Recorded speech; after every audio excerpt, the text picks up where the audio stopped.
আমাদের গ্রাম থেকে প্রায় 2 কিলোমিটার দূরে ছিল একটি ভাঙাচোরা কাছারি বাড়ি। আজ থেকে প্রায় 150 বছর আগে এটি ছিল এলাকার সবচেয়ে জমজমাট জায়গা। গ্রামের বৃদ্ধরা বলতেন, এই কাছারি বাড়িতেই একসময় জমিদারদের নাচ গান, জলসা আর উৎসব চলত। রাত ভোর আলো জ্বলত, তবলা বাজত, আর নর্তকীদের নুপুরের ছন্দে মুখর হয়ে থাকত পুরো এলাকা। সময় বদলেছে, জমিদারি প্রথা শেষ হয়েছে, কাছারি বাড়িটিও ধীরে ধীরে পরিণত হয়েছে ধ্বংসস্তূপে।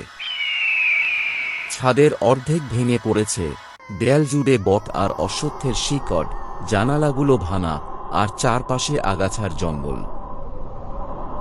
তবু একটি কথা আজও সবাই বলে, প্রতি অমাবস্যার রাতে ঠিক 12টার পর কাছারি বাড়ি থেকে ভেসে আসে নুপুরের শব্দ। অদ্ভুত ব্যাপার হল, কাছারি বাড়ির আশেপাশে যারা থাকে তারা এই শব্দ শুনতে পায় না, কিন্তু অনেক দূরের গ্রাম থেকে স্পষ্ট শোনা যায়। শুধু নুপুর নয়, মাঝে মাঝে মনে হয় যেন কেউ ধীরে ধীরে নাচছে, কিন্তু সেই ছন্দ পৃথিবীর কোনো নাচের নয়, যেন এক অচেনা তালের ডাক। ছোটবেলা থেকে এই গল্প শুনে বড় হয়েছি, কিন্তু আমি এসব কখনো বিশ্বাস করতাম না। আমার বন্ধু সুমন অবশ্য একেবারে উল্টো। সন্ধ্যা নামলেই ওর সাহস শেষ।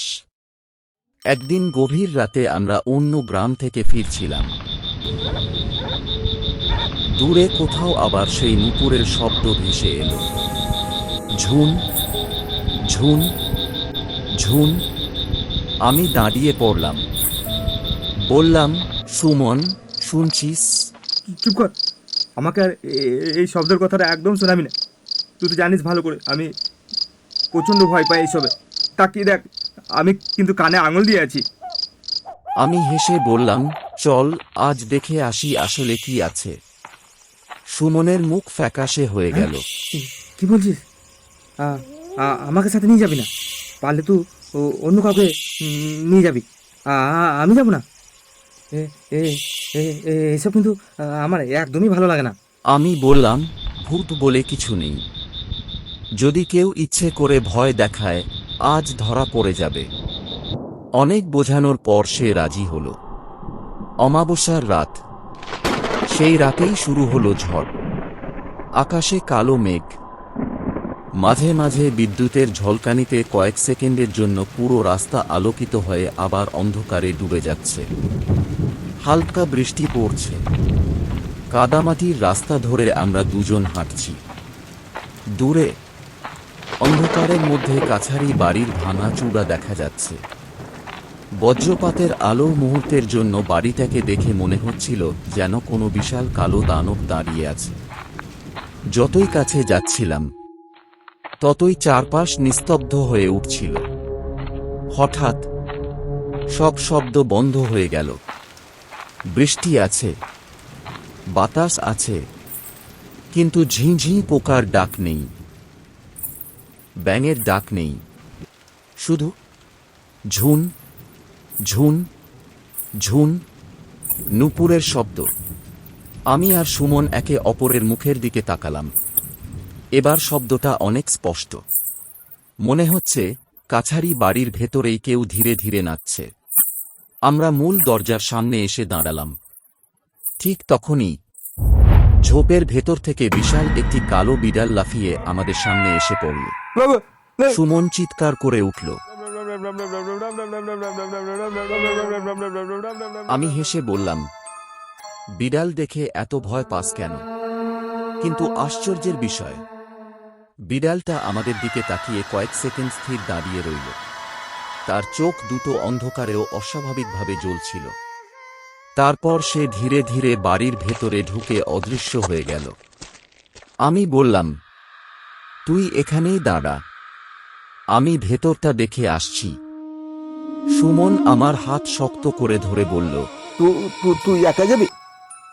এখন আমি বলছি তুই এখান থেকে ফিরে চল।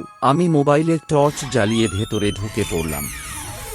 ভাঙা মেঝে, জাল ভরা ছাদ, পচা কাঠের গন্ধ, চারদিকে শুধু অন্ধকার। হঠাৎ আমার পেছনে আবার সেই নুপুরের শব্দ, ঝুন ঝুন ঝুন। আমি দ্রুত ঘুরে টর্চের আলো ফেললাম। এখন আর সেই নুপুরের শব্দ আমার পিছন দিক থেকে শোনা যাচ্ছে না।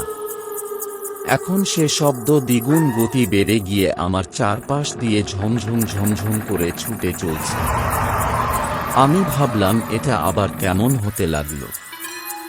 মোবাইলের আলোটা যেই আমি একটা দেয়ালের উপর ফেললাম, ও বাবা! সঙ্গে সঙ্গে আমার গোটা শরীরের লোম খাড়া হয়ে গেল।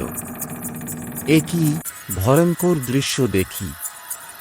এক বিশাল ছায়া মূর্তি ওই কাছারি বাড়ির ভিতরের দেয়াল জুড়ে ছুটে চলছে, আমাকে পরিক্রমা করে, আর মাঝে মাঝে হেসে উঠছে। তার বিশাল বড় বড় চুল সে মেঝেতে স্পর্শ করছে। এমন করতে করতে হঠাৎ সেই ছায়ামূর্তি উপরের ছাদে পা দুটো রেখে নিচের দিকে মাথা ঝুলিয়ে, তার লম্বা চুল নিচের দিকে ঝুলছে। সে একদৃষ্টে আমার দিকে তাকিয়ে আছে, ঠিক বাদুড়ের মতো ঝুলে।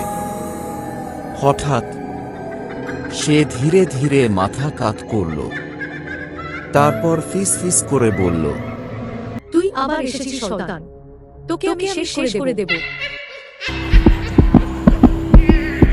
সাথে সাথে আমার হৃদস্পন্দন বেড়ে গেল, মাথা ঘুরতে লাগলো।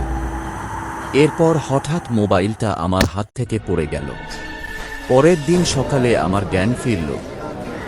দেখি আমার চারপাশে আমাকে ঘিরে অনেকেই দেখতে এসেছে, আর আমার শরীরে তখন প্রচণ্ড জ্বর।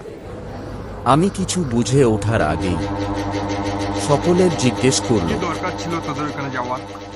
রাত্রিবেলা, তাও আবার অমাবস্যা রাত। মাথা মোটা করে নিজেকে আর বিশাল পণ্ডিত ভাবছে আমার। হ্যাঁ, একদম একটা ফালতু ছেলে যত। কিন্তু আমার মনে শুধুই সেই কথাটা ঘুরছিল। তুই আবার এসেছিস শয়তান, তোকে আমি শেষ করে দেব। এই কথাগুলো আমাকে কেন বলল? গল্পটি কিন্তু এখানেই শেষ নয়। গল্পটির দ্বিতীয় অংশ আছে। প্রথম অংশ ভালো লাগলে লাইক কমেন্ট করে দেবে।